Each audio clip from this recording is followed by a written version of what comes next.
말씀 구약 성경 출애굽기 2장의 말씀입니다. 출애굽기 2장 1절부터 10절까지의 말씀, 지난주에 이어서 한 번 더 본문의 말씀 봅니다. 레위 가족 중 한 사람이 가서 레위 여자에게 장가들어 그 여자가 임신하여 아들을 낳으니 그가 잘 생긴 것을 보고 석 달 동안 그를 숨겼으나 더 숨길 수 없게 되매 그를 위하여 갈대 상자를 가져다가 역청과 나무진을 칠하고 아기를 거기 담아 나일 강가 갈대 사이에 두고 그의 누이가 어떻게 되는지를 알려고 멀리 섰더니 바로의 딸이 목욕하러 나일 강으로 내려오고 시녀들은 나일 강가를 거닐 때 그가 갈대 사이에 상자를 보고 그 시녀를 보내어 가져다가 열고 그 아기를 보니 아기가 우는지라 그가 그를 불쌍히 여겨 이르되 이는 히브리 사람의 아기로다. 그의 누이가 바로의 딸에게 이르되 내가 가서 당신을 위하여 히브리 여인 중에서 유모를 불러다가 이 아기에게 젖을 먹이게 하리이까. 바로의 딸이 그에게 이르되 가라 하매 그 소녀가 가서 그 아기의 어머니를 불러오니 바로의 딸이 그에게 이르되 이 아기를 데려다가 나를 위하여 젖을 먹이라. 내가 그 삭스를 주리라. 여인이 아기를 데려다가 젖을 먹이더니 그 아이가 자라매 바로의 딸에게로 데려가니 그가 그의 아들이 되니라. 그가 그의 이름을 모세라 하여 이르되 이는 내가 그를 물에서 건져내었음이라 하였더라. 아멘. 예쁜 꽃들을 다셨네요. 어머니 날이라 다셨죠. 1년에 하루 어머니 사랑, 어머니의 수고 감사하는 것은 아닙니다. 평생 우리가 그런 마음을 갖고 살아야죠. 이 자리에 어머니의 수고가 없이 존재하는 사람은 아무도 없습니다. 우리 남은 생애가 혹 세상에 여러분의 아버지, 어머니가 남아 계시다고 하면 성경이 가르치는 바대로 충성하고 효도할 수 있게 됐으면 참 좋겠습니다. 그래도 어머니들 좀 한번 위로하고 격려했으면 참 좋겠다 그런 생각이 들어요. 어머니들에게만 좀 이렇게 바라보시면서 우리 참 수고하셨습니다. 애쓰셨습니다. 그렇게 한번 인사할까요? 한번 그렇게 인사해 보십시다. 늘 해야 되는데 가끔 하려니까 괜히 멋쩍고 그래서 웃고 그러시는 거죠? 여행을 이제 곧 시작해야 할 시즌이 되었습니다. 아이들이 방학을 하면 가까운 곳, 먼 곳으로 아이들과 함께 베이케이션을 가기도 하죠. 여행을 갈 때 혹시 정말 꼭 챙겨야 하는데 챙기지 못해서 낭패를 보신 적은 혹시 없습니까? 갈비도 재워가고 브로스트도 갖고 갔는데 가스를 안 갖고 와서 햄버거 먹고 돌아오는 경우 종종 있죠. 여행을 할 때는 꼭 가져가야 할 것이 있습니다. 잊지 말아야 할 것이 있죠. 제게도 그런 에피소드가 하나 있어요. 저희 교회 한 번씩 오셔서 설교를 해주었던 목사님들, 제가 대학 다닐 땐 친구들이었는데 친구 2사람, 저 이렇게 3사람이 여행을 갔었습니다. 제가 운전을 했죠. 현충사가 막 새롭게 단장이 되어졌는데 그 현충사 가는 길이 너무너무 아름다웠어요. 그래서 한참을 가다가 경치가 좋은 곳에 차를 잠깐 세워놓고 셋이 나가서 사진을 찍었답니다. 카메라를 갖고 온 친구가 한 사람 있었어요. 그 친구가 셋이 다 찍을 수 있는 방법은 사람도 없는데 어떻게 해야 됩니까? 산발이라고 하는 트라이포드를 세워놓고 그 위에 카메라 얹어놓고 자동으로 해놓고 찍어야 되잖아요, 그렇죠? 그렇게 해서 웃고 뭐 V자하고 이러면서 사진 찍었답니다. 그래서 저는 자동차에 돌아오고 또 한 친구도 털레털레 돌아와서 제 옆자리에 앉고 그리고 떠났죠. 30분쯤 가다 보니까 친구가 안 보이는 거예요. 사진 찍었던 친구가. 그 친구가 카메라 거두려고 카메라에 가서 삼각대 걷고 카메라 이렇게 다시 떼어내고 하는 동안에 우리는 까맣게 모르고 그냥 가버린 겁니다. 30분을 말이죠. 다시 돌아왔죠. 길가에 우두머니 앉아있는 친구, 마음이 좋은 충청도 친구였길래 화를 안 냈지 아마 많이 불쾌했을 거예요. 30년도 넘게 훌쩍 지나간 일이지만 지금도 그 친구 보면 그때가 미안하답니다. 이렇게 뭔가 놓고 오면 안 되는 게 있어요. 인생이라는 여행을 하면서 절대로 잊지 말아야 할 것들이 무엇인지 혹 알고 계십니까? 왜 사는 걸까요? 무엇을 챙기면서 살아가야 하는 걸까요? 어쩌면 오늘 본문의 말씀은 그런 것들에 대한 답일 수 있습니다. 출애굽기의 주연은 누굽니까? 한편의 드라마라고 본다고 하면 출애굽기의 주연은 누굴까요? 홍해를 가른 분은 누구십니까? 모세가 갈랐다고요? 이야, 하나님이 가르쳤죠. 200만 명이나 되는 사람이 만나를 먹도록 공급해 주신 분은 누구였습니까? 식품회사 사장이 아니라 하나님이셨습니다. 그러니 출애굽기 전체의 주연은 하나님이시죠. 그런데 부동의 조연이 있습니다. 그렇죠? 아카데미상도 주연도 주고 조연도 주잖아요. 예.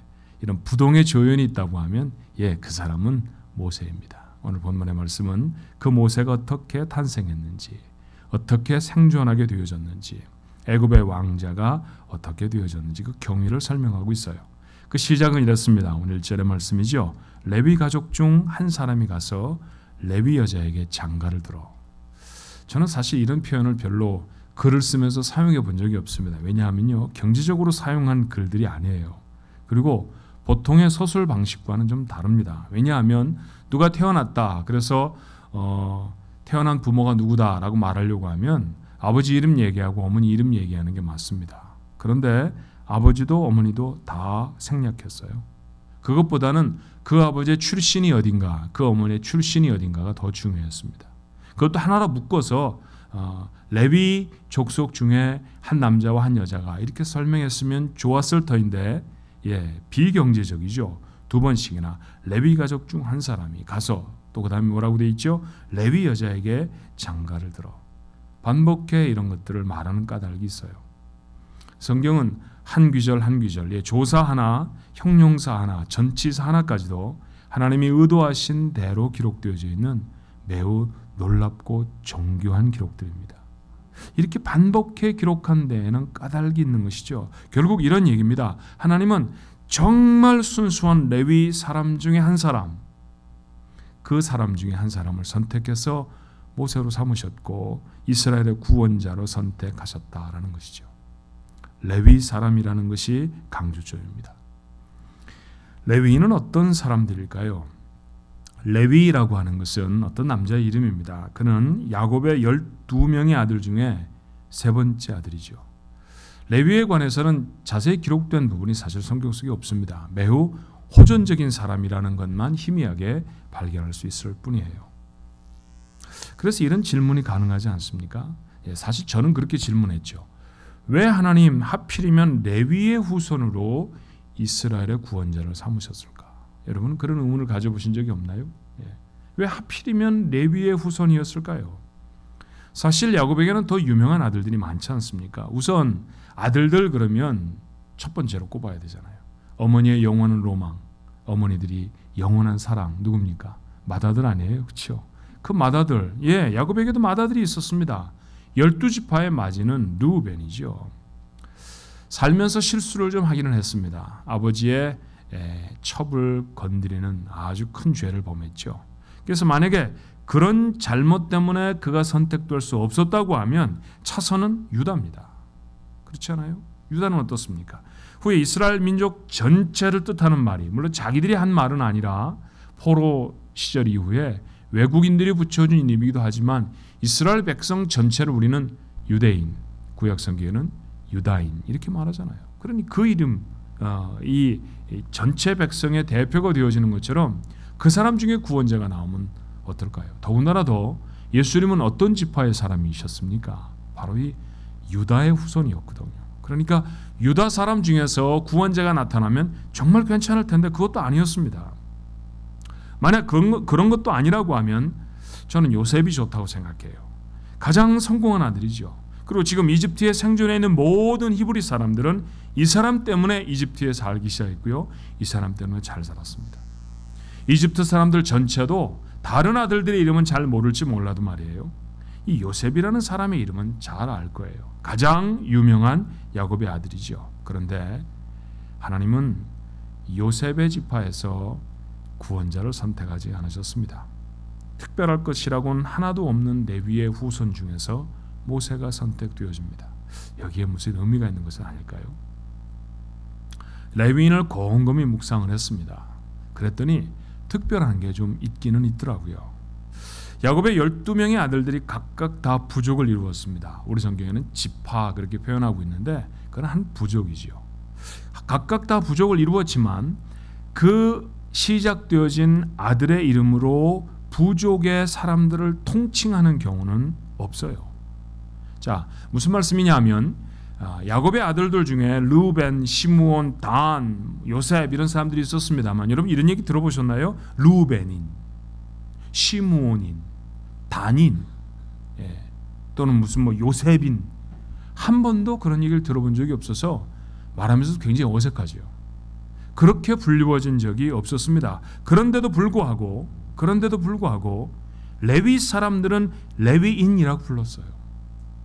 그 아들의 이름으로 부족 전체를 통칭하는 부족은 그들밖에 없습니다. 그리고 그 부족의 이름으로 성경이 기록된 사람들도 레위 사람밖에 없잖아요. 레위기라는 성경을 우리가 가지고 있지 않습니까?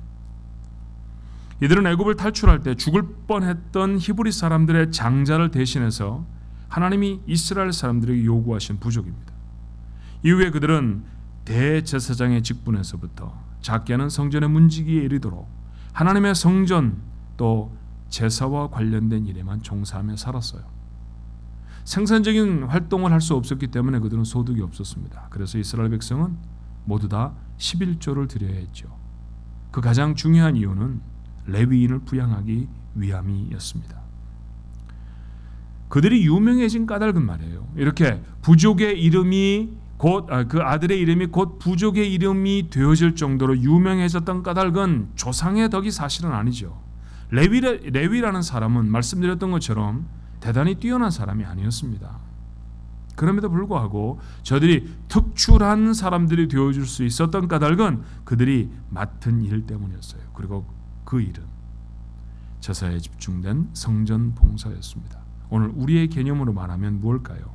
예배와 관련된 것이죠. 여기에 키가 있습니다. 하나님은 예배를 인도하여야 할 사람들 중에서 자기 백성을 인도할 지도자를 선택하십니다. 저 목사잖아요. 제가 제 얘기를 한번 생각을 해봤습니다. 제가 어떤 모임에 가면 제가 리더가 될 때가 있어요. 제가 누군가를 인도해야 할 때가 있습니다. 언제일까요? 경제학 강의를 할 때이겠습니까? 정치적인 강론을 할 때일까요? 아닙니다. 예배를 인도할 때입니다. 만약에 제가 당신이 리더가 좀 돼 주십시오라고 말하면 그 그룹은 지금 뭘 하겠다는 얘기입니까? 예배를 하겠다는 얘기예요. 하나님이 이스라엘의 많은 사람들 중에 모세, 다시 말하면 레위 지파의 한 사람을 리더로 세우셨다고 하면 그 사람들 보러 지금 뭘 하라는 얘기십니까? 예배하라고 하는 얘기죠. 그렇게 들려지십니까? 그래서 모세여야 했습니다. 출애굽한 하나님의 백성들이 해야 할 일이 뭘까요? 광야를 터덜터덜 걸어가는 게 아닙니다. 그들이 지금부터 해야 하는 일은 예배여야 하는 것이죠. 모세가 이스라엘을 어디로 인도했을까요? 많은 사람들은 가나안이라고 했습니다. 저도 그렇게 생각했죠. 그런데 이 출애굽기 2장의 말씀을 깊이 묵상하기 전까지는 그저 그렇게 말하는 것이 맞다고 생각했습니다. 그런데 아니더라고요. 사실은 그렇지는 않았습니다. 모세는 가나안 땅까지 그 백성을 인도하지 못했어요. 그렇죠. 모세의 손에 이끌려서 이스라엘 백성이 가나안 땅에 들어가지 않았습니다. 자, 이집트에서부터 여러분이 여러 번 보셨던 지도니까 다시 펴서 여러분에게 보여드리지 않아도 잘 아시겠지만 이집트에서부터 팔레스타인 땅, 지금 이스라엘까지 가는 데에는 여러분 아무리 교통수단이 없어도요 2주면 충분합니다. 근데 40년을 걸었거든요. 그러니 제대로 된 인도가 아니죠. 만약에 땅으로 이집트에서 팔레스타인 땅까지 간다라고 했다고 하면 그 땅을 인도하는데 적절한 인물은 절대 모세가 아니었다라는 것입니다. 모세가 그들을 인도한 길은 지름길도 안전한 길도 아니었어요. 어떤 곳에 가면 뱀밭을 지나가기도 했고요. 어떤 곳에 가면 아무 대책도 없이 외적에게 다 자신의 삶을 노출해 버려야 하는 그런 상황도 이르렀습니다. 그런데도 끊임없이 모세는 그 백성을 인도했죠. 그렇다고 하면 그는 이스라엘 백성을 장소가 아닌 예배로 인도해 드렸다라는 것 아니겠습니까? 그래서 하나님은 예배를 인도할 지파인 레위인 중에 한 사람을 선택하실 수밖에 없었죠. 모세에게 맡겨진 사명은 어디로 가는 것이냐 하는 것이 아니라 예배로 나아가게 하는 것이었습니다. 모세를 따라 나선 이스라엘 백성들이 가야 할 곳도 가나안 땅, 젖과 꿀이 흐르는 땅이 아니라 예배의 자리였던 것이죠. 다시 말하면 출애굽의 목적은 사는 장소를 이집트에서 팔레스타인으로 바꾸는 것이 아닙니다. 출애굽의 목적은 예배자가 되는 것이었어요. 예배는 출애굽한 사람들이 해야 할 일 중에 하나가 아니었습니다. 그건 그들이 해야 할 전부였어요. 그들은 예배하기 위해 출애굽을 했습니다. 과정이라고요? 목사니까 그렇게 말한다고요? 확인해 보십시다. 후에 하나님이 모세를 부르실 때 바로에게 가서 할 말을 이렇게 가르치십니다. 출애굽기 3장 18절의 말씀이죠. 그들이 내 말을 들으리니 너는 그들의 장로들과 함께, 여기서 말하는 그들은 이스라엘 백성입니다. 이스라엘 백성의 장로들과 함께 애굽 왕에게 이르기를 히브리 사람의 하나님 여호와께서 우리에게 임하셨은즉 우리가 우리 하나님 여호와께 제사를 드리려 하오니 사흘쯤 광야로 가도록 허락하소서 하라. 하나님이 모세에게 바로에게 가서 우리가 이 땅을 나가야 되겠습니다 라고 말하라고 하셨습니다. 그리고 나가야 하는 이유가 무엇이라고 말하라고 가르쳐 주셨나요? 왜 애굽을 떠나겠다고 말합니까? 하나님께 제사를 드리기 위해서입니다. 예배 드리기 위해서이죠. 이것이 하나님이 모세에게 가르쳐 주신 출애굽의 목적이었습니다. 그리고 모세는 하나님의 말씀대로 하죠. 출애굽기 5장 1절의 말씀입니다. 그 후에 모세와 아론이 바로에게 가서 이르되 이스라엘의 하나님 여호와께서 이렇게 말씀하시기를 내 백성을 보내라. 그러면 그들이 광야에서 내 앞에 절기를 지킬 것이니라. 바로가 이스라엘 백성을 놓아 주어야 하는 이유가 무엇이었습니까? 그들이 그 땅에서 나가서 하나님께 예배하여야 하기 때문입니다. 저는 이게 처음에 적당히 둘러대는 말인 줄 알았어요. 그래야 바로가 이스라엘 백성을 놓아줄 것이니까 하나님이 그렇게 시키시고 모세도 그렇게 말한 줄 알았습니다. 일종의 좀 사기 같은 느낌이 들었던 것이 사실입니다. 그런데 여러분 그렇게 성경을 읽으면 그것은 하나님의 성품과 맞지 않잖아요. 하나님이 단 한 차례라도 헛되게 거짓된 이야기로 사람들을 호도하신 적을 저는 성경 처음부터 마지막까지 단 한 번도 발견한 적이 없습니다. 모세와 같은 사람의 성품과도 그렇게 말하는 것은 맞지 않죠. 앞으로 이집트를 대적해서 10가지 재앙으로 그들을 초토화시키고 그 땅에서 나아갈 것입니다. 어마어마한 승리를 이룰 거예요. 뭐가 두려워서 대충 거짓말을 한단 말입니까? 뭐가 두려워서 둘러대는 말로 자기 백성을 내놓으라고 했겠습니까? 하나님이 모세에게 하신 말씀은 진실이었고 모세가 바로에게 가서 한 말도 출애굽의 목적에 맞는 이야기죠. 여전히 출애굽이 가능한지를 모세가 못 믿어할 때 하나님은 모세에게 이렇게 확인시키셨어요. 출애굽기 3장 12절의 말씀입니다. 하나님이 이르시되 내가 반드시 너와 함께 있으리라. 내가 그 백성을 애굽에서 인도하여 낸 후에, 출애굽한 후에 그런 얘기죠. 너희가 이 산에서 하나님을 섬기리니 이것이 내가 너를 보낸 증거니라.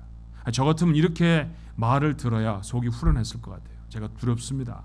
제 백성을 이끌어내는 것이 너무 두렵습니다. 하나님 이끌어낼 수 있을까요? 이끌어내면 잘 될까요? 그런 걱정을 하나님이 아십니다. 그러면 어떻게 말해 주셔야 우리의 논리대로 하면 말이 맞는 걸까요? 걱정하지 마라. 내가 너와 함께 한다. 너희들이 분명히 출애굽할 것이다. 그리고 잘 먹고 잘 산다. 노예로 살지 않는다. 이제 행복하다. 뭐 이런 얘기 있어야 되잖아요. 그래야 출애굽하고 싶지 않습니까? 그래 애굽 땅을 벗어나고 싶지요. 근데 하나님 그렇게 말씀 안 하십니다.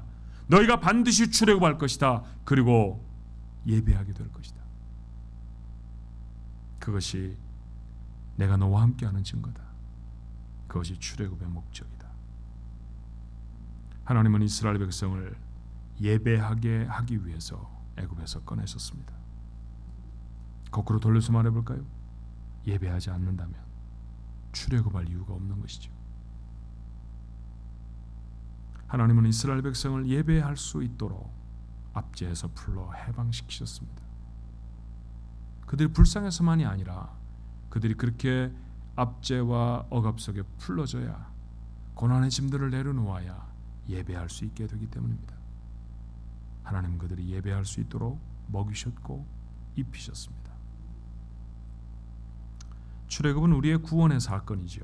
가장 그림처럼 보여주는 사건이라고 말씀드렸습니다. 이스라엘 백성의 광야의 삶은 우리가 구원받은 다음에 살아가는 인생의 여정과 비견될 수 있는 것이죠. 잘 정리해 보십시오. 출애굽의 목적이 하나님을 예배하는 것에 있었다고 하면 우리가 구원받은 목적은 무엇입니까? 하나님을 예배하는 것입니다. 인생이라는 여행을 하면서 가장 중요한 게 뭘까요? 광야를 지나가던 이스라엘 백성의 삶 속에서 가장 중요한 것이 예배였듯이 광야 같은 인생을 살아가면서도 먹고 살고 애 낳고 키우는 것이 중요한 것이 아니라 예배가 중요하다는 사실을 확인해야 하지 않습니까? 이것이 하나님이 우리를 죄와 사망 형벌에서 구원하신 목적입니다. 그러므로 구원받은 인생의 목적은 예배여야 합니다. 이것을 잃어버리면 살아도 사는 게 아니에요. 구원받을 필요가 없었던 것이죠. 왜 사는가 하는 삶의 목적을 잃어버린 삶은 더 이상 삶이 아닙니다. 다시 확인하십시오. 구원받은 후에 우리의 삶은 복을 받기 원함이 아니에요. 구원이라는 복을 받았는데 또 뭘 달라는 말입니까? 신명기는 모세의 마지막 설교입니다. 자신이 40년 동안 인도해왔던 이스라엘 백성을 향해서 죽기 직전에 모세는 이렇게 말하죠. 신명기 33장 29절이에요. 이스라엘이여, 너는 행복한 사람이로다. 여호와의 구원을 너같이 얻은 백성이 누구냐? 그들은 아직 광야에 있습니다. 젖과 꿀이 흐르는 땅 밟아보지도 못했어요. 해가 뜨면 머리가 벗겨질 더위에 시달려야 하고요. 발바닥은 달구어진 광야를 걸어야 합니다. 밤에는 살을 애는 추위를 텐트 한 장으로 막아야 하죠. 고통스러운 삶입니다. 그런데 모세는 그들에게 말해요. 우리는 행복하다. 이유가 뭐예요? 구원을 받았으니까. 우리처럼 구원받은 사람이 도대체 누구냐? 그렇게 놀라운 축복을 받았으니 해야 할 일은 한 가지밖에 없다는 것이죠. 그 구원을 허락하신 하나님을 예배하는 것입니다. 예배가 가능하도록 하나님은 모든 것을 공급하십니다. 이스라엘 백성이 광야에 40년을 지나가며 공급받았던 것 중에 대표적인 것이 만나죠. 매일 아침 그들은 장막을 젖히고 들판에 나가보면 땅에 떨어진 만나를 만날 수 있었습니다. 그리고 그 만나를 가져다가 먹고 살았죠. 그것이 40년 동안 그들의 생존의 원천이 되어졌습니다. 하나님이 그 만나를 주시면서 그들에게 요구하셨던 것은 하나였어요. 무엇이었나요? 일곱째 날에는 쉬어라. 그거죠. 광야에서 흩어져 있는 만나를 주워오기가 너무 힘드니까 쉬라는 얘기입니까? 그게 뭘 대단한 거라고. 땅바닥에 흩어진 걸 주워오는 일이 그렇게 고된 일이라 일주일에 하루쯤 쉬어야 할까요? 육체가 쇠약해지기 때문에 쉬라는 말씀이 아닙니다. 쉬어야 합니다. 일에서부터 풀려져야죠. 왜요? 그래야 예배할 수 있으니까 말이에요. 성경은 이렇게 기록합니다. 그들이 만나를 받고 시행착오도 좀 겪었지만 하나님의 뜻을 알고 난 다음에 그 만나 후에 그들이 했던 일이 무엇인가를 출애굽기 16장 30절에 이렇게 적어요. 그러므로 백성이 일곱째 날에 안식하니라. 그러므로 백성이 일곱째 날에 하나님을 예배하니라. 다른 표현이 아닙니다. 만나를 왜 주셨을까요? 예배하라고 주셨습니다. 먹고 살 문제를 해결해 주신 까닭이 뭘까요? 예배하라고 하셨습니다. 그렇죠. 예배 때문에 하나님은 그들의 필요를 공급하십니다. 여기에 우리의 삶을 살아갈 지혜가 있지 않습니까? 광야같이 고통스러운 인생이에요. 뭐 하나 쉬운 게 없습니다. 그런데 광야를 지나가면서도 가나안 그 축복의 땅을 경험할 수 있는 방법이 있죠. 행복하다고 소리를 높일 수 있습니다. 뭔가요? 예배자로 사는 것입니다. 예배자로 살면 됩니다. 예배자가 하나님의 공급하심을 만나죠. 예배자의 앞을 막아서는 문제를 하나님이 제거하십니다. 예배자로 하나님 앞에 서십시오. 여러분의 인생을 승리할 수 있게 될 줄로 믿습니다. 바울은 세상의 도전에 직면해서 사는 그리스도인들을 이렇게 권해요. 로마서 12장 1절이죠. 그러므로 형제들아 내가 하나님의 모든 자비하심으로 너희를 권하노니 너희 몸을 하나님이 기뻐하시는 산제물로 드리라. 이는 너희가 드릴 영적 예배니라. 잘 몰라도 이 말 다 정리하면 무엇이 남습니까? 예배해라. 이 말 남지 않아요? 사랑하는 형제들아 하나님을 예배해라. 이것이 너희가 해야 할 일이다. 바울이 말합니다. 예배라는 것은 일주일에 하루 만의 사건은 아니에요. 삶이 하나님과 깊은 관계를 갖는 것입니다. 그러므로 매일의 삶이 예배가 되어야 하죠. 그러나 여러분 놓치지 마십시오. 그 정점이 있습니다. 하나님의 성전에 나와 하나님을 예배하는 것이죠. 꼭 교회에 가야 합니까? 이런 도전적인 질문을 가끔씩 만납니다. 고맙게도 자주 만나지 않아서 얼마나 다행인지 몰라요. 가끔 그런 질문하십니다. 하나님이 꼭 이곳에만 계시는 것은 아닙니다. 내가 일하는 일터에도 계시고요, 내 가정에도 계시고, 내 침실에도 계십니다. 내 자동차 안에도 하나님은 함께 하시죠. 그 하나님과 함께하는 것이 예배라고 넓혀 생각할 수 있습니다. 그러나 교회로 나와 예배함이 절실하지 않으면 삶으로 예배할 수 있는 사람은 없어요.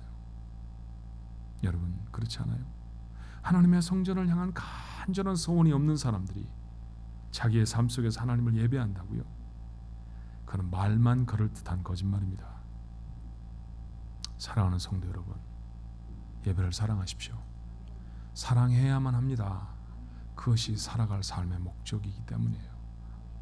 하나님이 왜 나에게 먹을 것을 주시나? 하나님이 나에게 왜 호흡을 주셨나? 예배하기 위함입니다. 시편 150편은 우리말 성경에는 똑같이 기록되어 있지만 히브리 말로 보면 다 운율이 붙어 있는 노래들이죠. 찬송들입니다. 그런데 그 맨 마지막 장 150편은 이렇게 말하잖아요. 호흡이 있는 자들아, 여호와를 찬송하라. 호흡이 있는 자들, 무슨 소리일까요? 우리가 좀 쉬운 말로 해볼까요? 살아있느냐? 그러면 예배해라. 삶의 가장 중요한 목적이 예배라는 것을 놓치는 때가 얼마나 많습니까? 출애굽한 이스라엘 백성에게 하나님이 요구하시는 것은 한 가지였어요. 예배였습니다. 구원을 얻은 백성에게 오늘도 하나님이 요구하시는 것은 한 가지입니다. 예배자가 되어라. 나머지는 내가 알아서 한다. 그걸 믿지 못해 아등바등하죠. 예배는 내가 할 수 있는 여러 가지 일 중에 하나입니다. 그런 사람 인생을 승리할 수 있을까요? 늘 인생이란 여행을 하면서 우리가 고난에 지쳐지고 문제를 만나고 넘어지고 갈등하게 되는 까닭이 뭘까요? 중요한 것을 잃어버렸기 때문입니다. 친구를 뒤에 놔두고 자동차를 달려가면 그냥 갈 수 없죠. 돌아가야 합니다. 왜 여러분의 삶은 종종 돌아가야 합니까? 왜 여러분의 삶은 종종 미안해야 하는 걸까요? 왜 우리의 삶은 종종 실패를 경험하게 되는 것입니까? 예배를 잃어버렸기 때문입니다. 예배하십시오. 예배보다 중요한 것이 인생이 없다는 사실을 우리는 오늘 본문을 통해서 확인할 수 있어야 합니다. 온두라스에 지난주에 다녀왔습니다. 좀 거뭇거뭇해졌죠. 한 2주만 더 있었으면 그곳 사람들하고 비슷해지는 건데 조금 덜 있었으면 좀 덜 익었습니다. 온두라스에 가서 많은 사람들을 만났죠.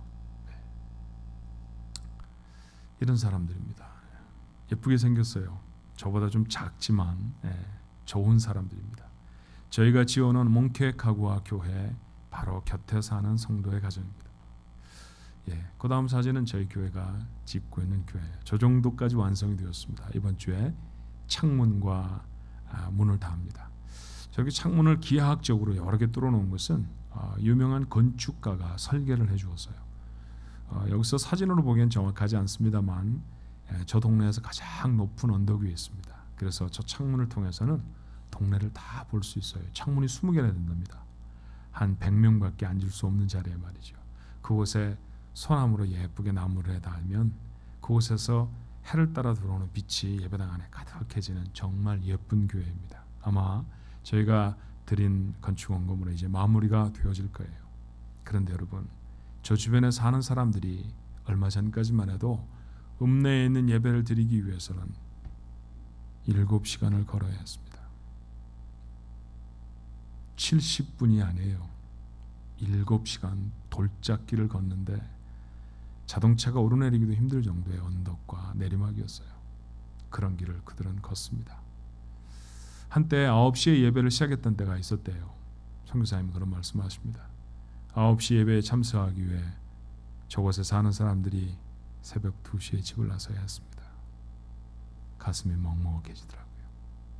그래서 저들에게 예배당을 지어줄 수밖에 없었습니다. 근데 예배당을 지어주니까 너무너무 좋아하는 거예요. 근데 그 사람들의 모습을 보면서 나는 이 사람들처럼 예배를 사랑하나? 나는 이 사람들처럼 예배가 소중한가?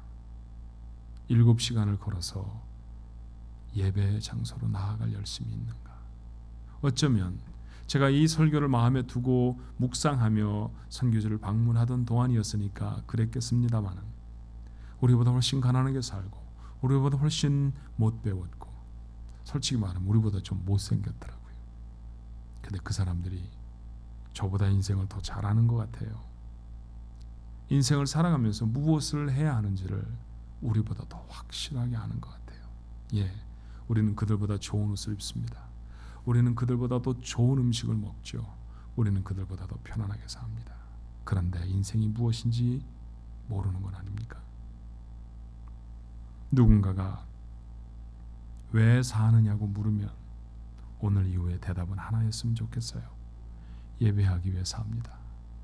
나는 예배하기 위해 삽니다. 숨이 붙어있는 날까지 예배할 것입니다.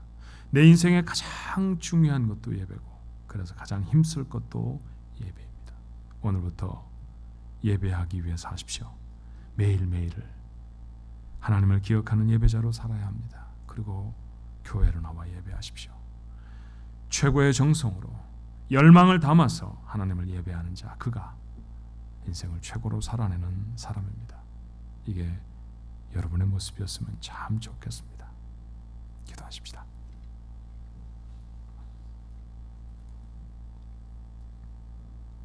하나님은 이스라엘 백성을 애굽에서 꺼내시며 그들이 예배자가 되기를 원하셨습니다. 하나님은 죄악에 묻혀있던 저희를 구원하여 하나님의 자녀로 건져내시며 우리가 예배자가 되기를 원하셨습니다. 살아가는 우리의 삶은 예배는 뒷전이고 하나님을 따라다니며 얻을 수 있는 콩고물, 팥고물에 관심이 있었을 때가 얼마나 많은지 모릅니다. 예수 잘 믿으면 병이 고침받을 거야. 내가 열심을 가지면 잘 살겠지. 우리 아이들이 잘 되겠지. 그런 허망한 욕심들을 붙잡고 주님 앞에 서 있는 저희의 모습을 오늘 우리는 출애굽기를 통해서 확인합니다. 부끄러운 저희의 모습을 용서해 주옵시고 우리가 인생에 정말 담아야 할 목적이 무엇인지 깨닫는 그것을 가슴에 새기고 뼈에 새기는 시간 되게 해 주옵소서. 오늘부터 예배하기 위해 사는 자가 되겠습니다. 예배를 사랑하게 하옵소서. 예배에 열망을 가질 수 있게 하옵소서.